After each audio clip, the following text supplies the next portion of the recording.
Shalom sahabat Kalimatullah dimanapun berada. Apa kabar sahabat Kalimatullah semua? Saya berharap sahabat semua ada dalam keadaan sehat dan selalu di dalam pertolongan Tuhan kita Yesus Kristus. Terus dukung perkembangan channel ini dengan cara like, komen, dan subscribe.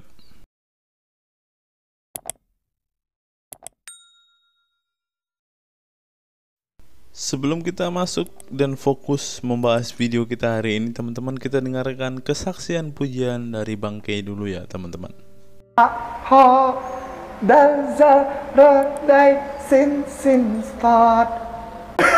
Kasih itu lemah lembut, sabar sederhana. Oh alangkah indahnya, oh alangkah eloknya, bila saudara seiman hidup dalam, langsung banyak yang nyambung. Pada kesempatan kali ini teman-teman, kita akan mendengarkan kabar sukacita di mana banyak sekali orang yang sudah memutuskan meninggalkan agama Islam dan memilih murtad.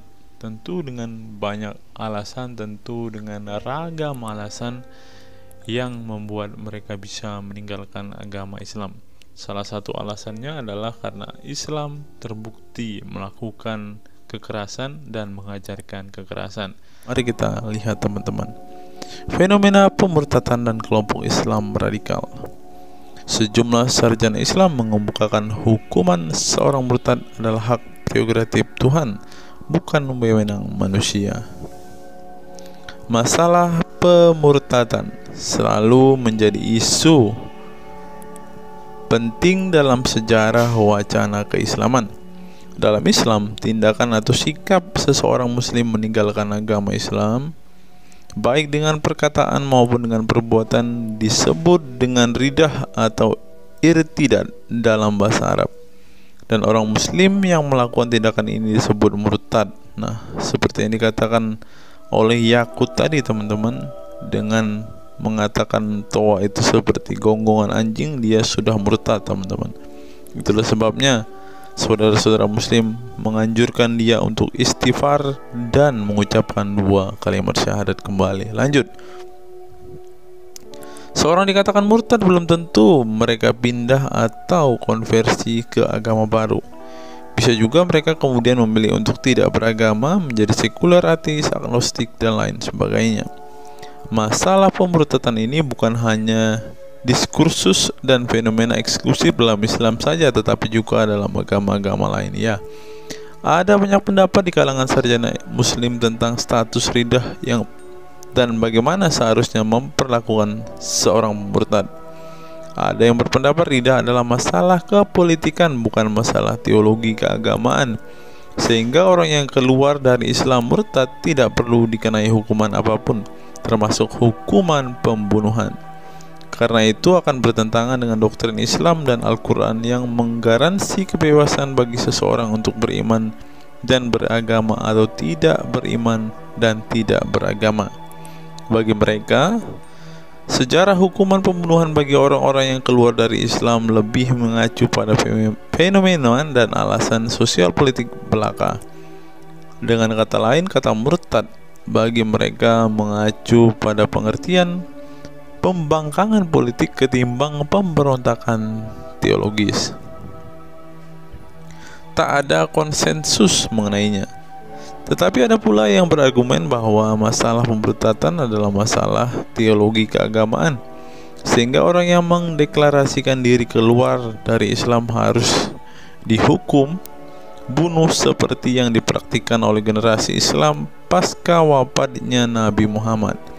Menariknya, sejumlah sarjana Islam terkemuka, baik klasik maupun kontemporer, baik Sunni maupun Syiah, sebut saja seperti Muhammad bin Ahmad al-Saraki, Abu al-Walid al-Baji, Ibrahim al-Naqi, Ibnu al-Human, Buharuddin al-Mahinani, hingga Ali Goma, Husin Ali Mutazir, Zafed Ahmad Gamidi, dan Torik Ramadan menyatakan tidak ada konsensus dari para ulama tentang hukuman bunuh bagi seorang murtad. Mereka juga menegaskan bahwa hukuman seorang murtad adalah hak prerogatif Tuhan, bukan wewenang manusia. Nah sekarang kalau kita melihat, ada seorang ustadz mengatakan, siapa namanya itu, Abdul Somad, bilang bagi yang murtad darahnya halal. Nah gimana ya dengan Abdul Somad ini teman-teman? Dia sudah tidak menghidupi apa yang diajarkan oleh pendahulu-pendahulunya teman-teman. Lanjut, masalah sejarah dan fenomena pemurtadan dalam Islam ini dengan baik dikupas oleh Abdullah Said dalam Freedom of Religion, Apostasy and Islam, atau Taha Jabir Al-Wani dalam Apostasy in Islam, A Historical and Scriptural Analysis.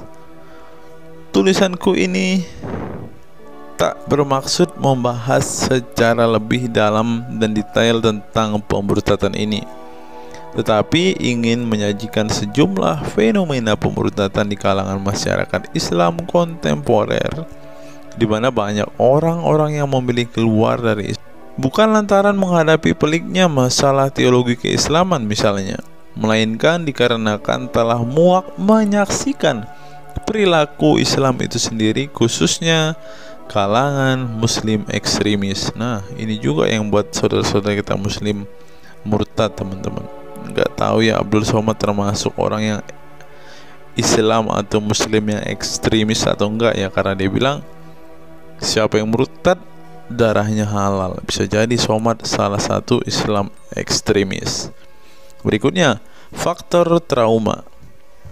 Bagi kelompok Islam militan konservatif, pemurtadan adalah tindakan haram dan kaum murtad harus dibunuh. Tetapi mereka tidak menyadari bahwa banyak kaum Islam yang memilih menjadi murtad justru karena mereka trauma dengan perilaku brutal kelompok radikal Islam itu sendiri.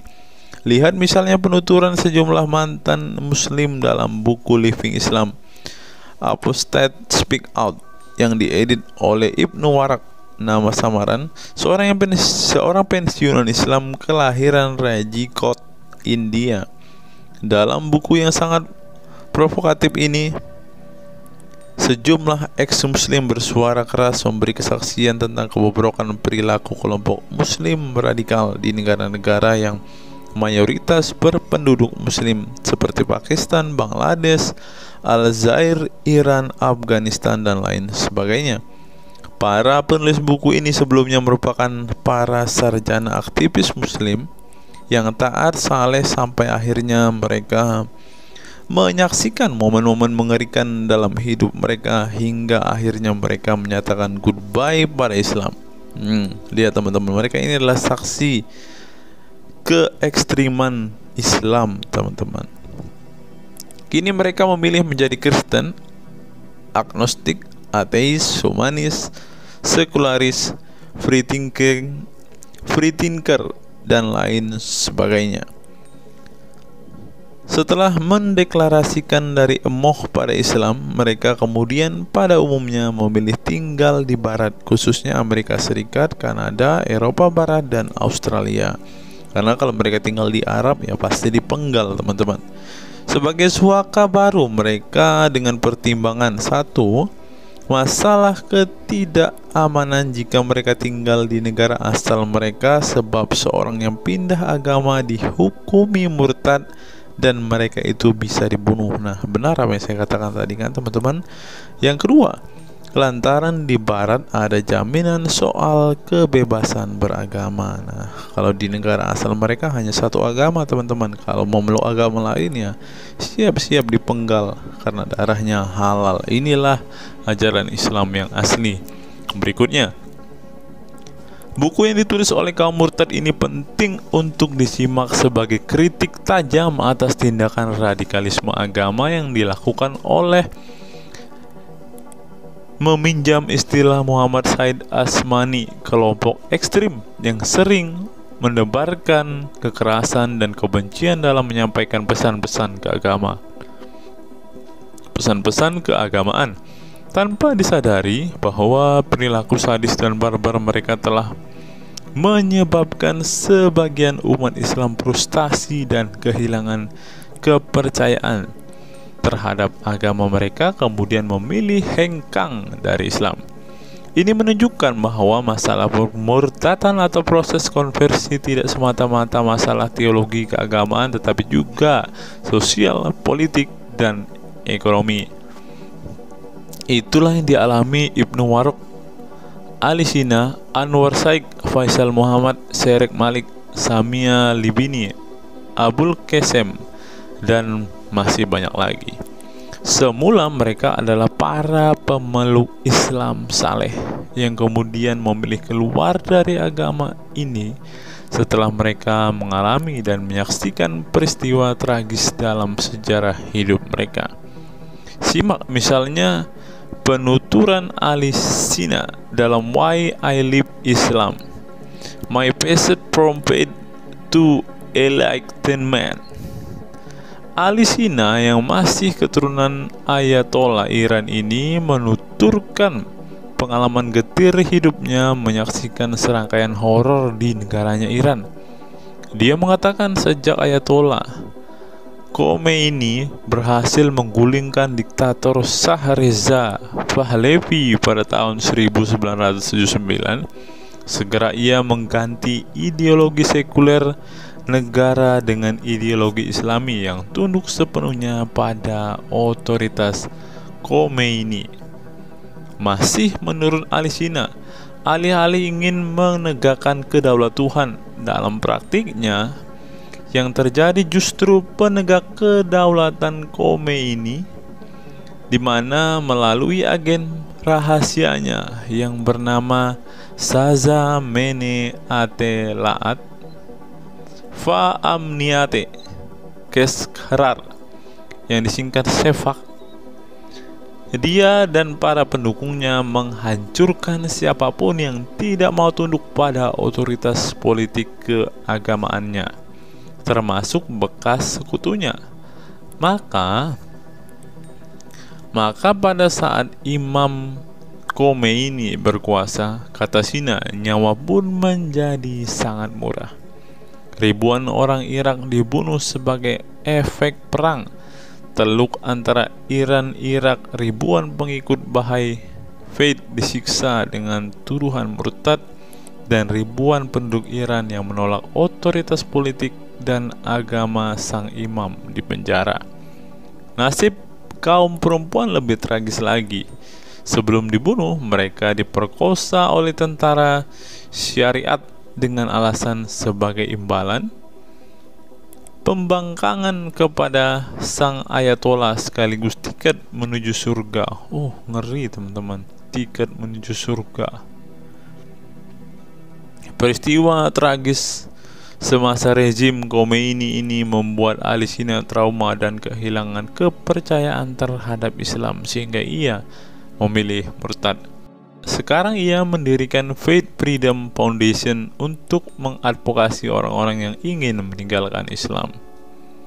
Selain Ali Sina, pengalaman getir juga dialami oleh Abul Qasem Bangladesh, Syarek Malik Pakistan, Anwar Saik Pakistan Bertain, Nadia dari Maroko, Samia Libina dari Tunisia, Azad dari India, dan masih banyak lagi. Setelah mengalami dan menyaksikan sejumlah peristiwa tragis kekerasan agama yang dilakukan kaum muslim radikal di negara mereka, mereka kemudian hijrah ke iman yang baru. Memang tidak bisa dipungkiri di negara-negara berbasis Islam itu telah terjadi sejumlah peristiwa sadis yang dilakukan sekelompok rezim muslim militan dan kaum radikal agama demi ambisi politik kekuasaan mereka.